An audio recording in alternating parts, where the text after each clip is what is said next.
Welcome, Thomas. How are you? Thanks for having me, Jeff. Very good. Really good to be here with you. Thank you. Thank you for the conversation here. Could you, before we go and delve into specific areas, could you share a bit of your background, your experience, and then life in general? Sure.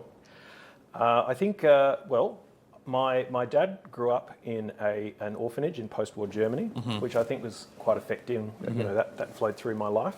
So I've been quite interested in Germany as a result, and particularly in East and West Germany. He came to Australia with very little English and with no university degree, but he found the conditions here were such that he was able to start a business which succeeded, and which, even with no backing, no family there and so on, put me and my sister through university, which is, you know, opportunity he didn't get.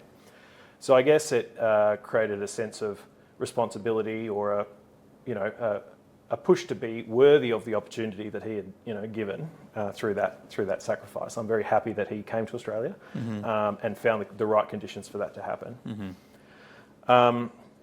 I guess, you know, I think of being in Germany with him later in life, that we would drive around and see what he called a miraculous change in Eastern Germany after, you know, democracy and the free market was allowed to come back. And so I've often been quite, you know, interested in that. It's why I've become a student of history, I think, particularly in the Cold War. So that's maybe the family background. Professionally, at uni I studied law. I'd studied history, politics, and economics at school, and I'd been a captain of debating and a captain of public speaking. And I think that was probably my first positive shock that sort of pushed me towards leadership and towards advocacy and so on, because I was surprised to be nominated by peers to that captaincy. And I also think there was a deputy principal who I felt I didn't really know at high school, who just spontaneously said to me one day, while I was still thinking about what I'd do with my life, "Oh, but you'll go and study law." And I thought, well, blimey, like I wouldn't have, am I up to that, you know? But he had such sense of confidence in me, and I don't know what I'd done to earn it. But I guess it brought home how little encouragement people sometimes get, and all it takes is a little push like that. Yeah. So that sent me to law school in large part. And then I left law school. I was not a particularly natural law student, I don't think. There was a sort of a climate it was at UWA, which is an excellent school. The climate, nevertheless, within the law community or the studies was a little transactional. It was kind of quite hierarchical in the sense of, who's got a clerkship, who's got an associateship with a judge, whose dad is a barrister, this sort of thing. So I didn't come from that background. Not to say we weren't, not to say we were living in a log cabin. But we didn't have that sort of long familial kind of thread of the law running through the family.